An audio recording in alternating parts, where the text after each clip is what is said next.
Amelia sat on the edge of her bed in the dimly lit hostel room, her fingers nervously clutching the edge of her blanket. The echoes of laughter still rang in her ears from earlier that day at the fashion school. The moment the competition had been announced, the entire hall erupted with cheers and whispers of anticipation. But for Amelia, it felt like a death sentence.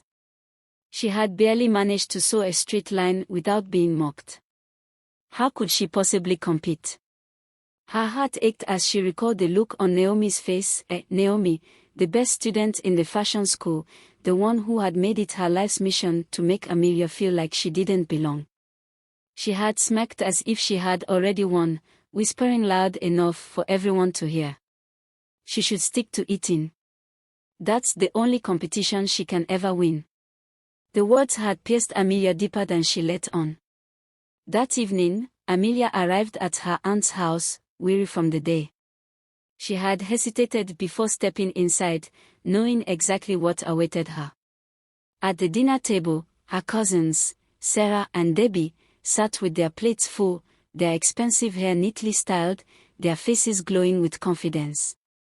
They barely glanced at Amelia as she approached. Her aunt, standing by the kitchen counter, gave her a long, disapproving stare before speaking. "What took you so long? Were you busy failing again?" Amelia swallowed, clutching her bag tightly. "Not today, please, not today." But Sarah had already caught the tension in the air and decided to stir it further. "She thinks she's a fashion designer now. Tell them, Amelia. Tell them about the competition." Her voice dripped with sarcasm. Amelia's heart sank. "Competition?" Her aunt's laughter filled the room. "You? Competing? For what? Who can eat the most food in one sitting?" The girls burst into laughter, and Amelia felt her entire body tense. "No, auntie, it's a sewing competition. The winner gets 15 million, a car, a shop." Her words were cut off by another round of laughter. 15 million. Debbie clutched her stomach. "Oh my God, this is the funniest thing I've ever heard. You think anyone will even look at what you sew?" Sarah added. "You can't even walk properly without tripping over your own feet." Amelia clenched her fist. She felt like crying, but she refused to do it in front of them. Instead, she turned and walked away. "Don't waste your time," her aunt called after her. "You were born a failure, and you die one." The words echoed in her head as she locked herself in her tiny room.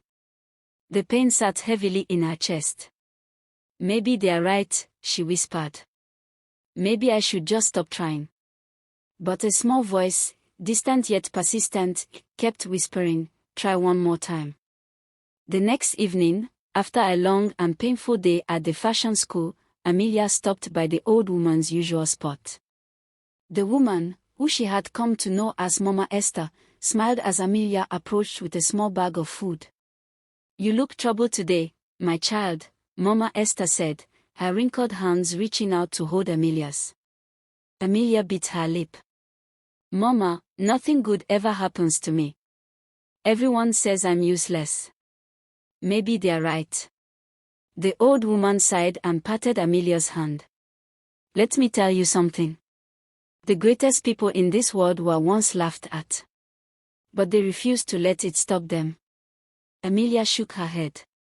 "But what if I fail?" Mama Esther smiled. "What if you don't?" The words stuck with Amelia even as she walked back to the hostel. A few days later, Amelia sat in the school's garden, crying quietly. The competition list had been posted. Her name was at the bottom. "This is a mistake. I don't belong here," she whispered. "You do." Amelia jumped, startled. She turned to see Adrian, the senator's son, standing a few feet away. "I've been watching you," he said, sitting beside her. "Every day, you walk with your head down. Why?" She wiped her eyes. "Because that's where I belong." Adrian frowned. "Who told you that?" She looked away. "Everyone. He leaned closer. Then everyone is wrong.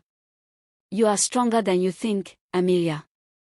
His words made her heart tighten. No one had ever spoken to her that way. Join the competition, he said. Even if you don't believe in yourself, let me believe in you. For the first time in years, something in Amelia stirred, something close to hope. That night, she lay in bed, staring at the ceiling. Mama Esther's words. Adrian's words.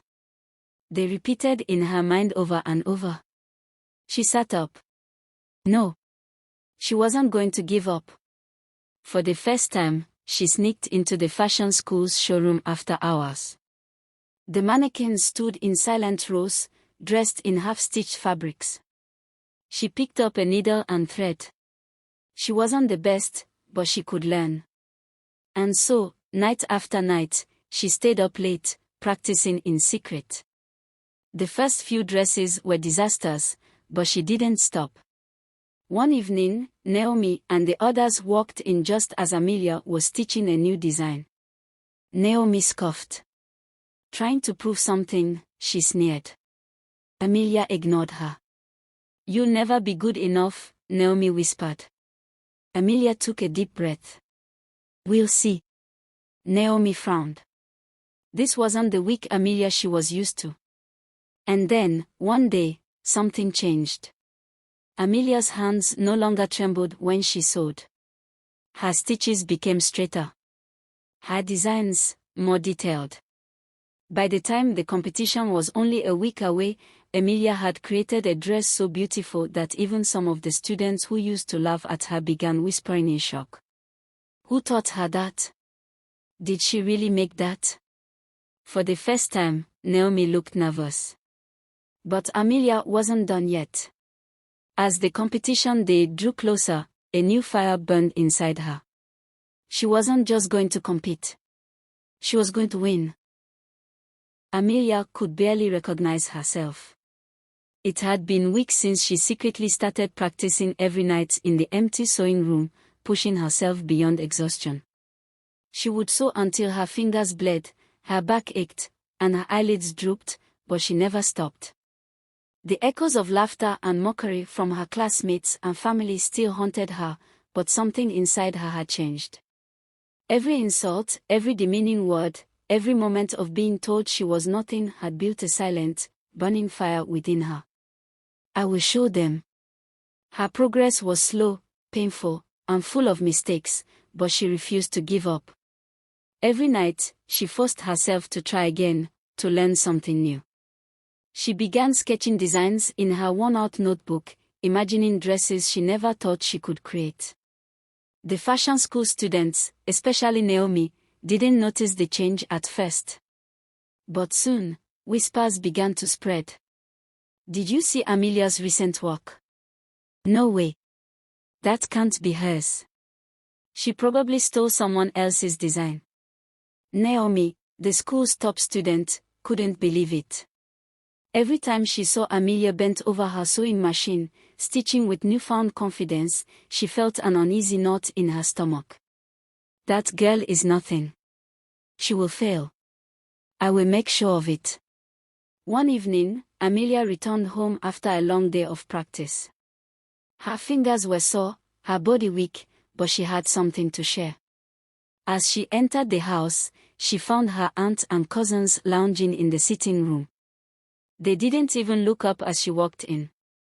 Auntie, the competition is in 2 weeks. Silence. I've been practicing. I think I can really do this. Sarah snorted. Think is the right word. Because you never actually do it. Debbie shook her head. Just give up already. It's embarrassing watching you try. Her aunt sighed dramatically. Amelia, why are you wasting your time? You were born a failure. That's your destiny. The words hit Amelia like a slap. She should have been used to them by now, but this time, they didn't make her feel small. They made her angry. We'll see, she said simply and walked away. That night, she opened her savings box, counted every single naira she had saved over the years, and made a decision. She was never coming back to this house after the competition. A few days later, Amelia sat alone under a tree outside the fashion school, exhaustion weighing her down. She had spent the whole night sewing again, her body begging for rest. She heard footsteps and looked up. Adrian, the senator's son. "Why do you look like someone carrying the weight of the world?" he asked, sitting beside her. Amelia hesitated. She wasn't used to people, especially someone like him, talking to her. "Because I am," she admitted softly. Adrian studied her.